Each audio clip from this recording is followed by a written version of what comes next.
The Nintendo Switch has done so much more than just provide entertainment for people over the years.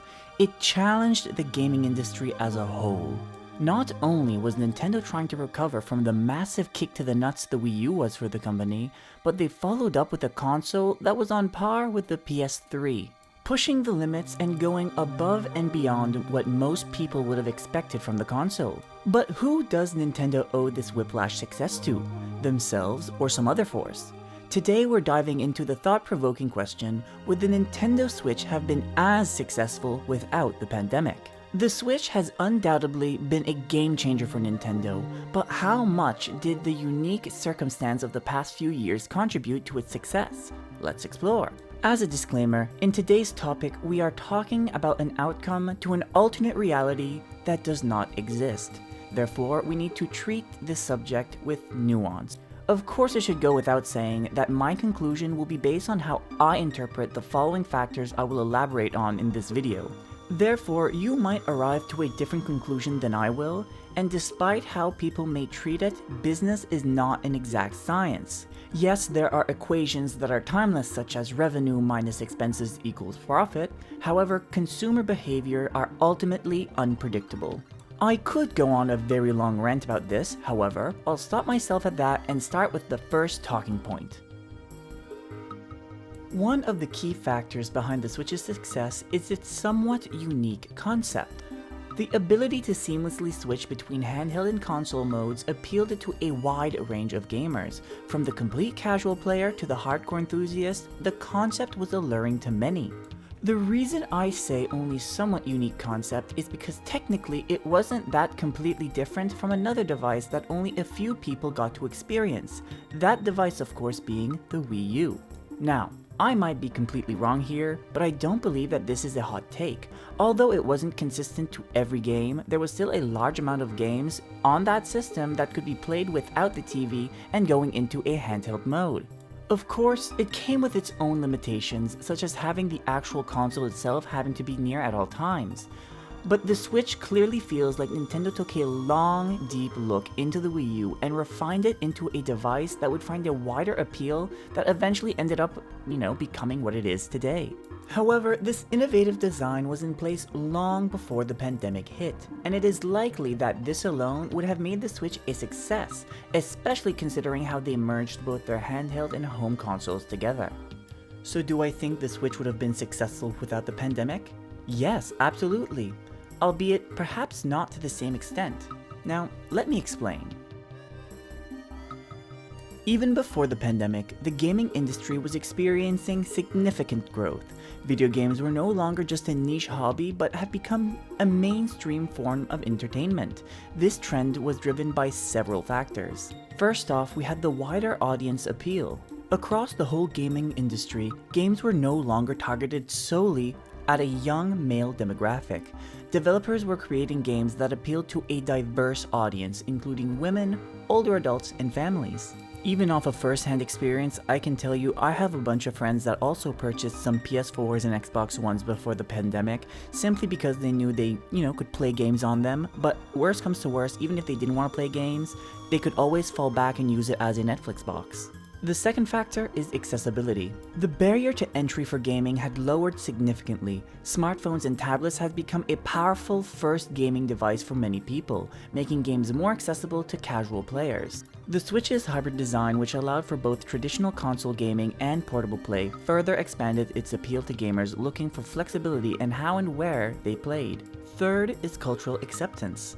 Gaming has gained a greater cultural acceptance. It was no longer seen as a mindless pastime, but a legitimate form of art and storytelling.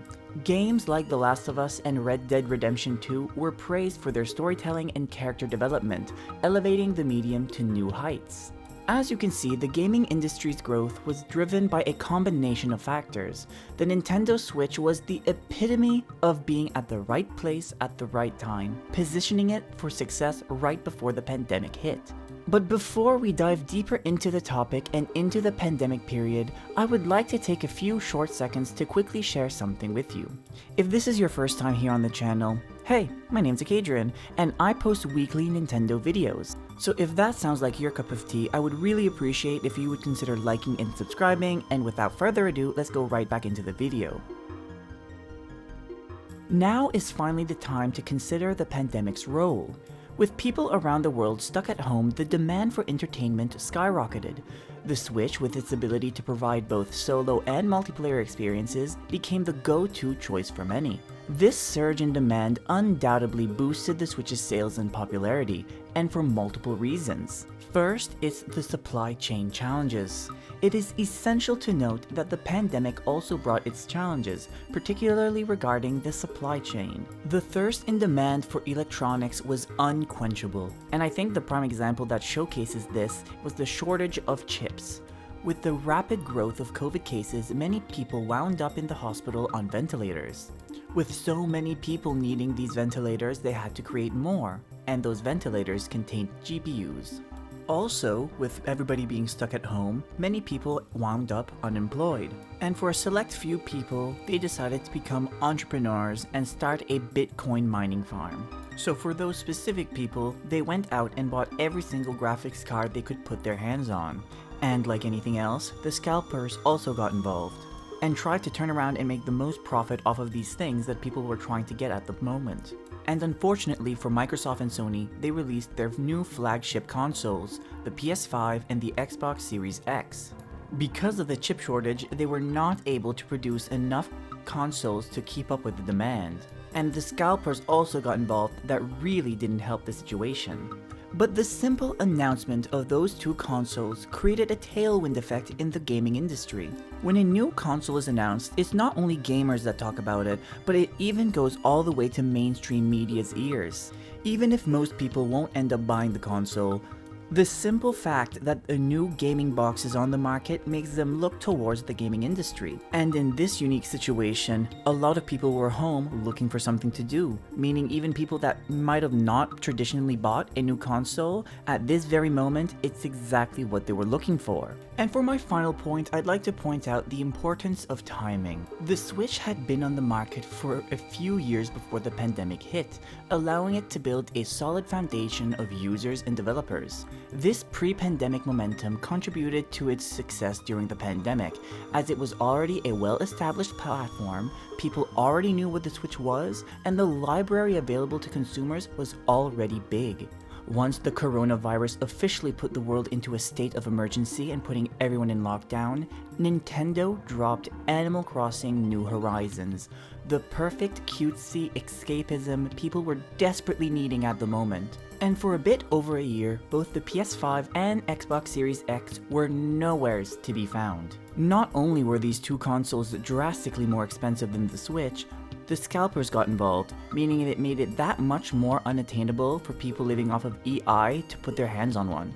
All of these factors combined culminated in a situation where a consumer would go into the electronics department at Walmart and seeing the Switch as a no-brainer purchase. Not only did it have a vast library of games, and it was the cheapest option of all three, it was also the only option available at them at the time.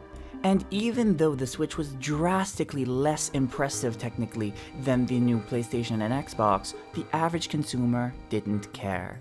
So in the end, while the Nintendo Switch's unique concept and the growth of the gaming industry's popularity would have made it most likely successful regardless of the pandemic, there's no denying that this unique circumstance of the past few years played a significant role in its success. The way I see it, the pandemic is to the Nintendo Switch as being the most affordable DVD player was to the PS2. It accelerated the Switch's rise to prominence, making it not just a successful console, but a cultural phenomenon.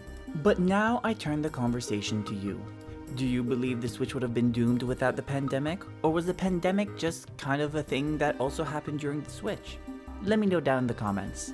But with all that being said, I would love it if you could consider liking and subscribing, and until next time, warao.